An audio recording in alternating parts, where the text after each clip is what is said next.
Hey, it's Tim. And it's Amy from GoWithLess. We're glad you're here. In this week's video, we're sharing a whole bunch of reasons why you should not be a nomad. We hope you'll watch the whole video. In 2015, Amy and I retired in our late 40s, and in January of 2020, we sold our home and became full-time nomads. Every Wednesday here on our channel, we are talking about our nomadic fire life. We hope you'll give today's video a thumbs up, subscribe over here for those Wednesday videos, and just a note about where we are. We are here in 77-degree San Francisco on the rooftop of a fabulous house sit, and hopefully you can see the San Francisco Bay in the background. What a wonderful life nomadic living is, but it is not for everybody. We're coming up on our 2-year anniversary, so what that means is that we have been nomads during all of COVID. We think that the lessons and tips that we're going to be sharing are valid with or without COVID in the mix. So let's get started with reason number 1. So the first reason we think you might not want to be a nomad is if you are uncomfortable with uncertainty.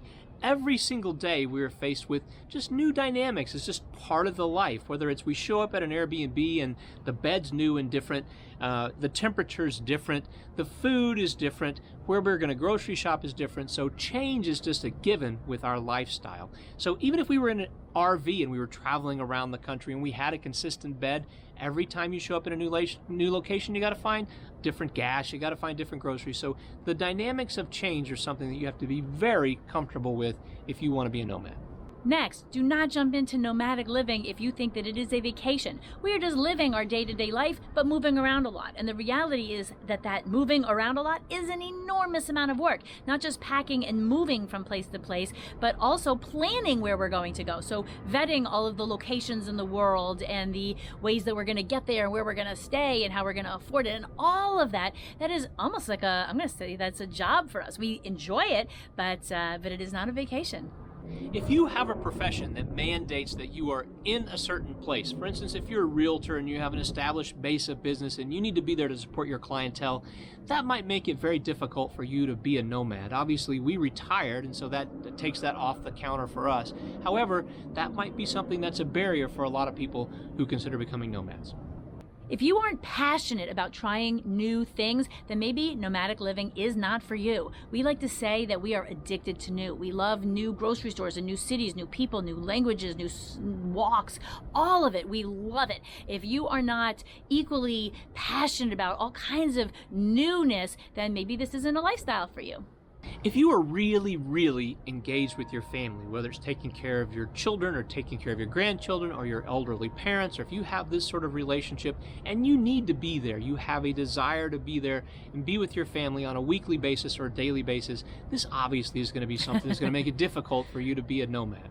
If FOMO, fear of missing out, is something that is really rough for you, that's another hard thing about this lifestyle. We miss a lot of birthdays and girls get-togethers for me. My girlfriends get together every single month. I'm not there. So COVID made that a little bit better sometimes because people were doing things on Zoom, but people are now back together, and I am missing out on stuff, and the reality is I'm going to be missing out on stuff because I'm not there. So you can't be a big person about FOMO or you're going to be in big trouble as a nomad.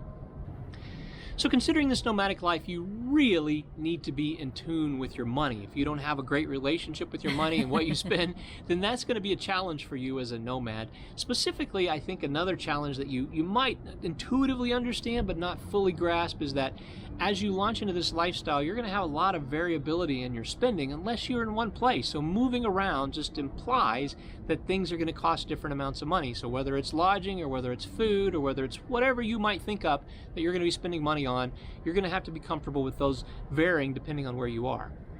If you have a hobby that you adore that requires a lot of stuff, that's something that's hard to do as a nomad.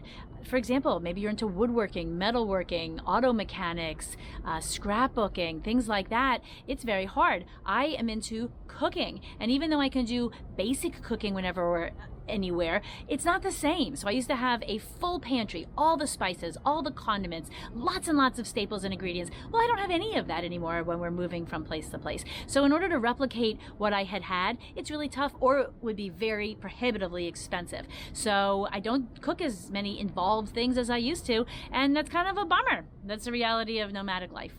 If you have a routine, and that is very important to you, you wake up at a certain time and you do certain things, and you go to the gym at a certain hour, This all sort of goes out of the window once you launch into nomadic life. You can try and have this if you are much more rigid with yourself than Amy and I are. This is something you might be able to integrate into your life, but if you really need a routine, it's potentially going to be difficult in your nomadic lifestyle. We have a lot of commenters on our videos say that the idea of nomadic life is horrifying. They can't imagine sleeping in someone else's bed all the time, and the whole entire lifestyle is a turnoff. Clearly, this is not somebody who should be a nomad. I don't even know that this needs to be on the list, but we have enough people who say this. And what I think is really funny is for people who say, how gross that you sleep in someone else's bed on a house sit. Wouldn't you be at a hotel? I mean, a hotel has a lot more people coming through their rooms than a house sit. So for us, fortunately, we're not grossed out by being in someone else's space, whether it's a house sit, Airbnb, or a hotel. If you are grossed out by it, do not be a nomad. So this is something where you may need to be a little self-aware about your limitations, but if you are incredibly indecisive, if you often have analysis paralysis, just making decisions about what it is I'm going to do, then this lifestyle could certainly be a challenge for you, because every day we have the world of options available to us in terms of where we're going to go next and what we're going to do. And so because of that, some people I think get overwhelmed. And so if this is you, again, nomadic life may not be for you. And the last on our list today is if you have a medical condition that requires you to be with your doctor or team of doctors for ongoing care, frequent ongoing care. Nomadic life may not be for you. So what we want to know from our existing nomadic viewers is, what did we miss? I'm sure that there's a whole bunch of things that you've heard out and about from friends and family and strangers about why they couldn't live a nomadic life. We want to know what those are down below. Thank you so much for watching. We will see you next Wednesday. Adios.